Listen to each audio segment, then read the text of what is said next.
নমস্কাৰ প্ৰথমে মই সকলো ৰাইজকে বহুত সেৱা জনাইছো আৰু বহুত বহুত ধন্যবাদ জনাইছো কাৰণ আপোনালোকৰ আশীৰ্বাদত মই দ্য ভইচ ইণ্ডিয়া কিডছৰ উইনাৰ হ'ব পাইছো আপোনালোকৰ ইমানখিনি মৰম চেনেহ আৰু ভোটিঙৰ সহায়ত মই দ্য ভইচ ইণ্ডিয়া কিডছৰ উইনাৰ হৈছো আৰু এই মৰম চেনেহ আৰু ভোটিঙৰ সহায় মই কেতিয়াও নাপাহৰিম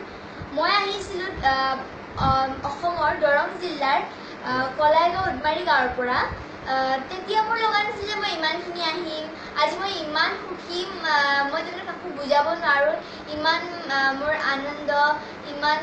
ভাল লাগি আছে মই কাকো ক'ব নোৱাৰিম কেনেকুৱা ভাল লাগিছে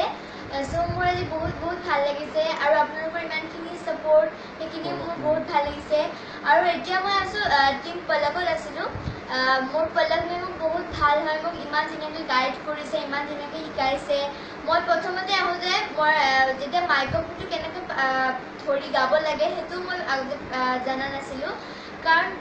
যেতিয়া গাইছিলোঁ মাইক্ৰফোনটো তলত পৰি গৈছিলে তো সেইবিলাক শিকাইছে আৰু যেতিয়া মই মুম্বাইত কেতিয়াও অহা নাছিলোঁ কেতিয়া মই বাহিৰৰ জেগা ফুৰা নাছিলোঁ আৰু তেতিয়া পলক মেমে মোক গোটেই মতলব মুম্বাই দেখাইছে আৰু মোৰ আগতে হিন্দীও ভাল নাছিলে হিন্দীও ক'ব পৰা নাছিলোঁ তেতিয়া মোক পলক মেমে বহুতখিনি হেল্প কৰিছে আৰু ইয়াত ডিকশ্যন ক্লাছ হয় মোৰ ডিকশ্যন অলপ প্ৰব্লেম আছে হিন্দী চ' মোৰ কাৰণে ইয়াতে ক্লাছ হয় ডিকশ্যন ক্লাছ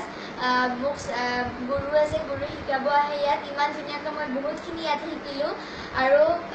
বহুতখিনি কেনেকৈ ৰিয়াজ কৰিব লাগে ৰাতিপুৱা উঠি কেনেকুৱা মাতটো বনাব লাগে